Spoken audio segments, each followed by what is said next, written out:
Bonjour, Pasteur Ateba. Bonjour Sandrine. Ça va bien? La joie du Seigneur est toujours débordante. Tout à l'heure, quand j'ai parlé d'un Johnson, tu as souri, quoi. On a déjà plus une image de Johnson dans un côté Oui, physique. voilà, c'était vraiment, on a carrément biaisé, voilà, on a carrément biaisé cette épice, voilà, parce que c'est une épice. C'est une épice. On a carrément biaisé cela, mais bon, je crois qu'on va revenir dans l'essentiel avec grâce ce matin. On parle de ne vous conformez pas au siècle présent. Ah oui, c'est un thème vraiment très important et capital, beaucoup plus pour le corps du Christ. D'accord. C'est vraiment très capital. Je vous laisse en compagnie du pasteur, je vous retrouve juste après. Bonjour encore à toi qui m'écoute, sois favorablement béni ce matin dans le nom de Jésus-Christ. Nous bénissons le nom de l'Éternel pour votre présence et toi qui es présent, que Dieu a accordé un jour favorable, un jour merveilleux. C'est une grâce et c'est un prodige et c'est une merveille de se réveiller et d'être compté parmi les vivants. Ce matin, l'honneur et le privilège m'est encore donné par la grâce du Saint-Esprit de partager avec toi cette dévotion matinale par laquelle nous avons intitulé « Ne te conforme pas au siècle présent ».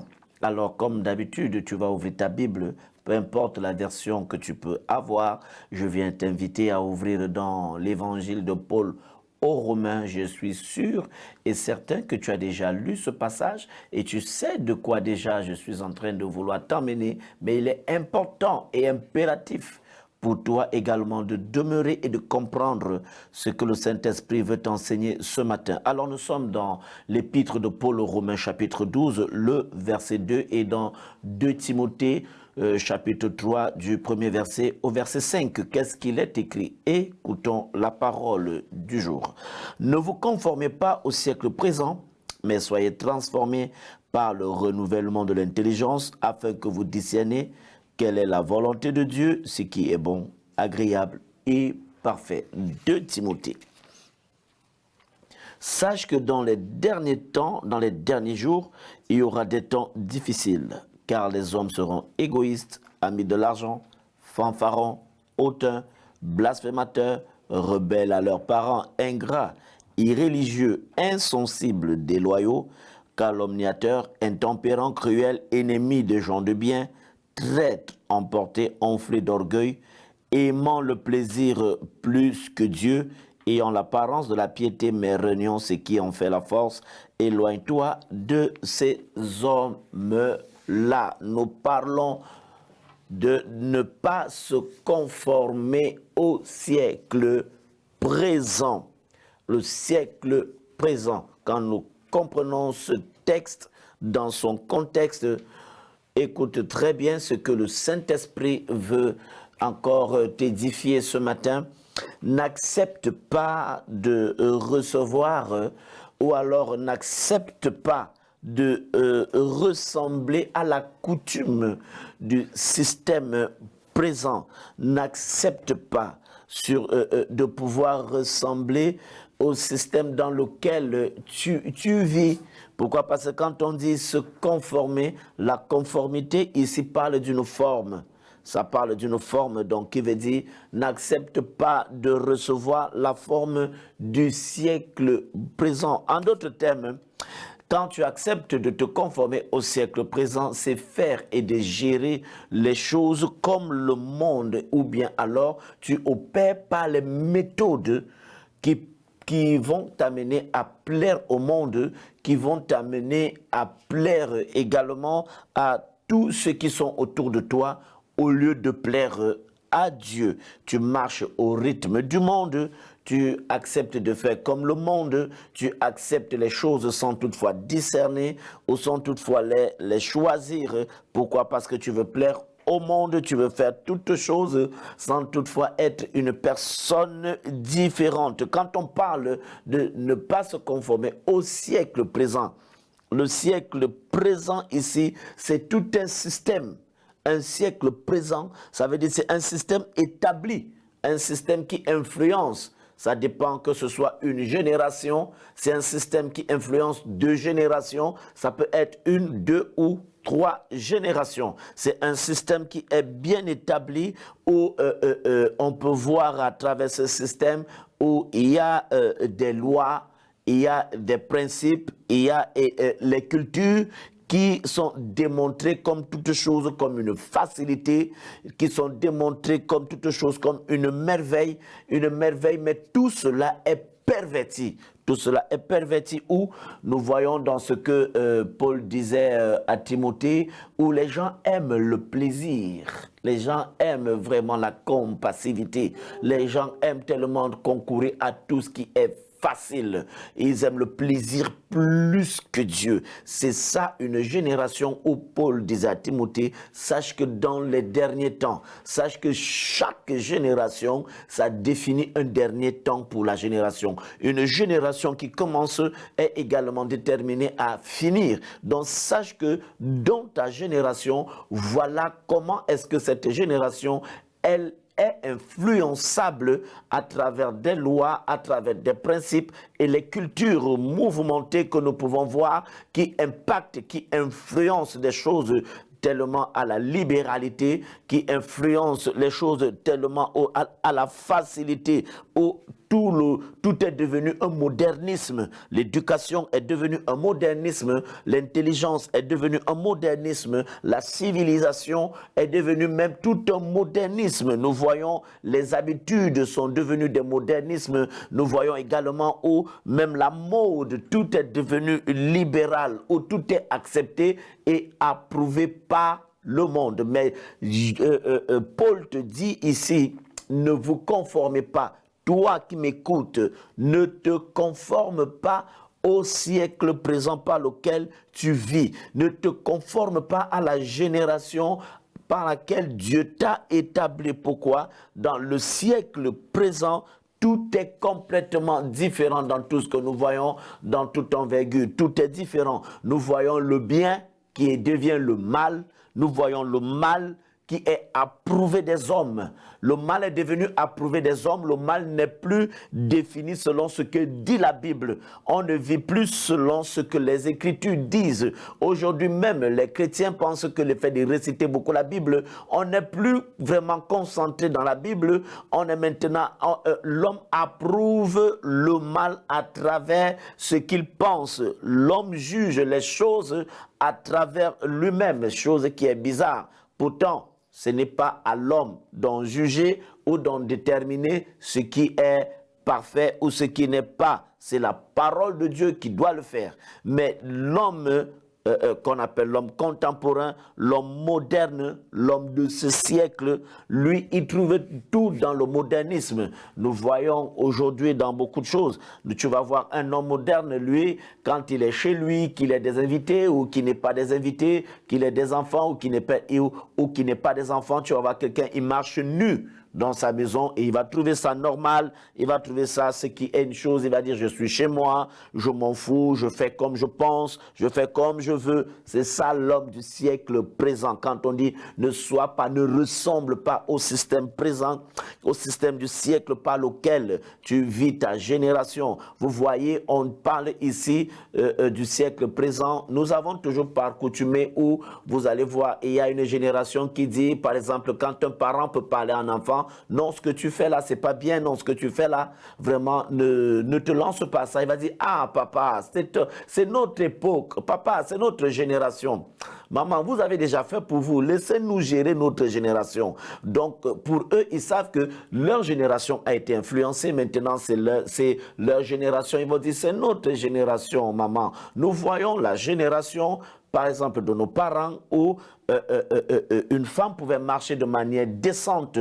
Une femme, on pouvait voir qui veut peut-être aller en mariage. On ne reconnaissait pas la beauté d'une femme à travers un pantalon. On ne reconnaissait pas la beauté d'une femme à travers un DVD, dos et ventre nu dehors. Non, on pouvait définir, peu importe, on voyait déjà qui était bien coiffé, qui était bien tressé, déjà qui ne portait pas, que ce soit les perruques, que ce soit des choses un peu bizarres, mais qui avait des cheveux naturels, nattés et autres avec un habit décent et tout le monde et qui était appréciable. Mais l'homme moderne, lui, il voit cela quelque chose de démodé. L'homme moderne, lui, il se plaît dans ce que les cultures présentes ont établi et perverti tout ce qu'on a amené comme modernisme, où il faut peut-être voir la forme d'une femme, où il faut peut-être voir comment est-ce qu'elle peut se présenter. C'est ça l'homme moderne. L'homme moderne est fié par l'apparence de la loi présente, est influencé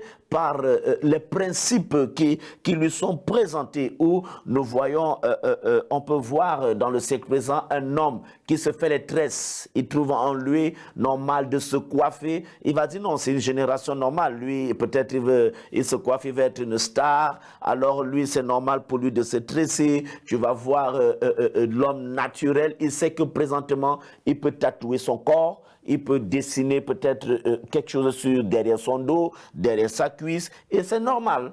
Pour lui, c'est normal. Il va te dire que c'est une génération. Pour eux, ils vont dire que non, tout est normalisé. C'est normal, tu marches dehors, la loi approuve cela. Ils vont te dire même que la culture approuve cela. Parce que si tu veux être une star, aujourd'hui, on en voit même le corps que Dieu a créé. Tout est déjà, on a déjà écrit partout, on a déjà dessiné partout. Où tu vas voir peut-être une jeune fille, pour se faire belle, elle va percer son nez, elle va percer sa bouche, elle trouvera que tout ça, c'est normal. Et parfois même les mamans, tu accouches un enfant, parce que l'enfant, tu vas dire, oh, l'enfant là est très beau, il a beaucoup de cheveux, on se met à tresser l'enfant. On tresse le bébé. Un garçon, on le tresse, on lui fait des nattes, on commence à lui présenter. C'est ça le siècle présent. Le siècle présent est tellement la conscience à la consécration n'influence plus l'homme. La conscience à la consécration n'a plus d'influence véritable pour l'homme, parce que ce siècle présent où le bien et le mal n'est plus déterminé par la parole de Dieu. Le bien et le mal n'est plus défini par la parole de Dieu, mais c'est l'homme lui-même qui trouve un jugement parfait en lui. Écoute, je viens te dire, toi qui m'écoutes, ne te conforme pas. Pourquoi? Parce que il faut que tu saches, l'homme ne sera jamais un Dieu. Peu importe son degré d'intelligence, qu'il soit l'homme le plus sage de la planète, qu'il soit l'homme le plus intelligent de l'univers, l'homme ne sera jamais Dieu. Ce que nous oublions, c'est que toi, l'homme, tu resteras et demeureras une créature, et Dieu, lui, il demeurera le créateur. Tu ne seras jamais le créateur, l'homme ne sera jamais un Dieu, mais Dieu reste et demeure Dieu. Demeure Dieu, parce que l'homme déterminé du siècle présent, il trouve un libre arbitre de trouver tout normal. Comment est-ce qu'on peut les reconnaître? Regardez aujourd'hui par les critères généraux, ce qui est fondamental dans l'homme du siècle présent. La première chose que nous trouverons, même dans l'Église, on a tout modernisé. Vous allez voir comment on les reconnaît qui s'infiltrent dans même les communautés spirituelles chrétiennes. La première chose, regarde le langage. Ils ont un langage. Et le premier langage qui va faire, on dit, quand tu lis dans Apocalypse, on dit que la bête qui montait de la mer, il lui a été donné une bouche de proférer le mensonge. Donc, il y a des chrétiens qui sont des super menteurs. Ils sont des super menteurs, quoique ils sont des enfants de Dieu. Pourquoi? Parce qu'il te faut un langage où le mensonge, tu peux le justifier. C'est ça le système présent. Le mensonge, tu le justifies par les raisonnements. Les chrétiens n'ont plus peur de mentir. Ils n'ont même plus parfois, même devant un homme de Dieu, ils mentent, ils justifient même le mensonge. Et parfois, ils vont trouver un texte dans la Bible qui peut les aider à justifier leur mensonge. Donc tout part généralement par le critère de ça, le mensonge, où on vit par un thème par lequel les gens, ils montent, ils prient, ils montent, ils viennent à la prière, ils montent, ils sont là à l'église, ils disent Alléluia, Amen Seigneur, tu es glorifié. Ils ont une bouche mensongère, mais ils vivent de par ce qui est dans le modernisme, la civilisation moderne. Donc c'est ça, le raisonnement justifie ton mensonge. Tout ce que tu fais, il peut justifier ton mensonge. C'est ça le siècle présent, où on va voir une jeune fille de 15 ans le parent trouve normal que cette jeune fille peut déjà aller connaître un jeune garçon. On va voir un jeune garçon de 15 ans où c'est normal que lui, il ait déjà une copine. Pour les parents, c'est normal. À l'âge de 18 ans, un parent qui va encourager un enfant à aller faire un enfant dehors. Ou à 21 ans, le parent peut même encourager que non, va habiter chez un homme. Même s'il ne va pas te marier, toi tu habites chez un homme. Donc le viens en reste est devenu quelque chose de monnaie courante. Donc que tu accouches même un enfant, pour le parent c'est normal. Non, c'est une erreur, bon ça va. Tout est modernisé, la civilisation moderne, le monde est devenu capitalisé de manière où on trouve tout est normal. C'est ça où Paul a dit, mais apprends à discerner ce qui est bon, ce qui est agréable. Il dit, soyez renouvelés, transformés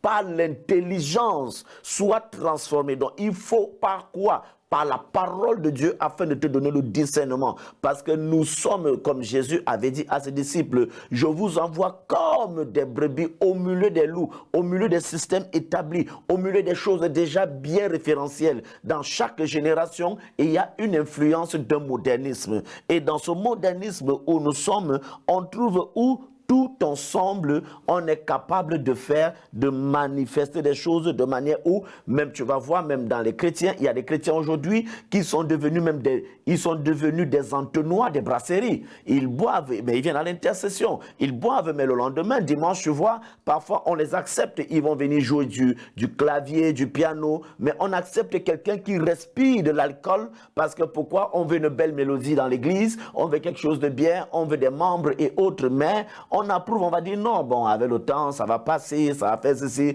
Mais lui se plaît dans son alcool et parfois il peut devenir arrogant à travers ce genre de choses.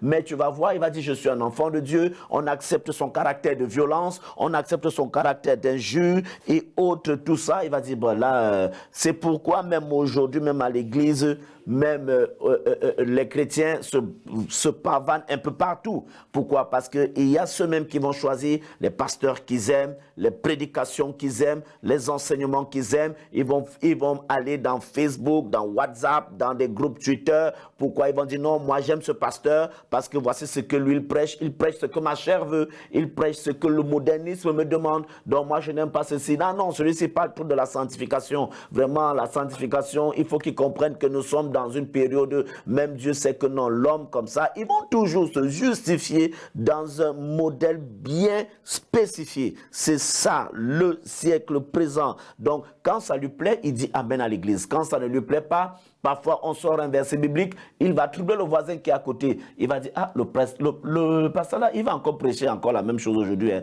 Vraiment, aujourd'hui, alors c'est chaud. Donc, il n'est pas intéressé. Lui, c'est un homme. Lui, il sait que non, on vient, on fait la religion, on fait ce qu'on a fait, et puis on rentre, on devient un membre figurant au jour le jour. On s'en fout. C'est normal. Tu peux t'en foutre de certaines choses. Je viens te dire, c'est normal que toutes ces choses, tu peux t'en foutre. C'est normal que tu puisses t'en foutre parce que tu ne sais pas comment on crée un homme. C'est normal que tu puisses t'en foutre parce que tu ne sais pas comment on crée un être humain. Mais celui qui t'a créé, il a dit que ton corps est le temple du Saint-Esprit. C'est celui-là qui t'aime. Et lui, il y a des choses qui attirent la colère de Dieu. C'est à travers celui qui vit par le siècle présent. Ça attire la colère, ça attire à ce que Dieu peut s'enflammer. Pourquoi? Parce que ce qui t'a donné, il a dit que tout est permis, tout m'est permis sur la terre, mais tout ne m'est pas utile. Donc ça veut dire je peux vivre tous ces systèmes-là, mais tout ne m'est pas utile à appréhender. Donc Dieu jalouse ce qu'il a créé. Ce n'est pas à l'homme de décider. Donc, sors de ça. Tu dois savoir que quand tu vis dans le siècle présent, cela dérange beaucoup Dieu. Cela dérange beaucoup Dieu. Tout m'est permis, mais tout ne m'est pas utile. Tout est permis, tu peux marcher n'importe où tu veux, mais tout ne t'est pas utile. Sors. Ne sois pas conforme, ne ressemble pas à la coutume de ce siècle présent. Je viens te dire, sors parce que ce siècle présent te donne de rêver à savoir que tu es devenu celui qui est le libre arbitre d'établir les lois, où ils vont te faire savoir que tout est démodé, la religion est démodée. Mais que la lumière soit à travers ce que tu entends ce matin. Ne vous conformez pas, mais soyez renouvelés, comme Paul l'a dit, sois renouvelés et discerne quelle est la volonté de Dieu, qu'est-ce qui est bon pour toi, est-ce que ta parole est agréable, est-ce que ta vie est une vie de sacrifice agréée pour la gloire de Dieu. Si tu discernes de ce sens, alors tu verras ce que Dieu fera de ta vie. Que le Seigneur te bénisse ce matin, dans le nom de Jésus-Christ. Amen. Amen. Merci, pasteur. J'avais une préoccupation quand même. Comment être renouvelé de façon pratique? On est renouvelé, c'est par la parole pratique de Dieu. Par la parole pratique. Parce que la Bible dit que celui qui croira et qui mettra, Deutéronome dit, si tu obéis et tu mets en pratique, voici tout les packages de bénédictions qui t'accompagneront. Mais il faut déjà être exposé à cette parole. C'est une lecture intentionnelle, quotidienne, c'est une discipline. C'est une discipline, tout à fait. C'est un quotidien. C'est un quotidien de savoir déjà sur quoi je me suis engagé. Je me suis engagé et voici en quoi je me suis engagé. Oui. Je respecte mon code, mais ça ne m'empêche pas. Paul a dit, tout m'est permis, ça ne m'empêche pas de faire face au social. Ça ne m'empêche pas. Mais seulement tout ne m'est pas utile. Donc je ne vais pas me rendre utile en me mélangeant à certaines choses. Non, je dois respecter le code de ce que je me suis engagé à faire. Ce n'est pas dire aussi qu'on doit être trop extrémiste Non. en rejetant tout ce qui est, entre guillemets, qui appartient au monde. Non. On peut pas tout rejeter, mais on retient l'essentiel. Amen. C'est d'être utile et agréable à son maître. Amen. On va prier, pasteur. Seigneur, nous te rendons grâce et nous te bénissons. Accorde cette faveur à quelqu'un ce matin, afin que cette petite méditation, exhortation, Père, qui entre dans le cœur d'une personne, lui apporte la lumière, la sagesse, afin d'appliquer les choses là où elles doivent être et de les établir là où elles devaient être dans le nom de Jésus. Toi qui m'écoutes ce matin, que le Saint-Esprit te ravit et te remplisse de cette sagesse dans le nom de Jésus. Amen. Amen. Merci, pasteur. Merci. À demain. À demain, Sandrine.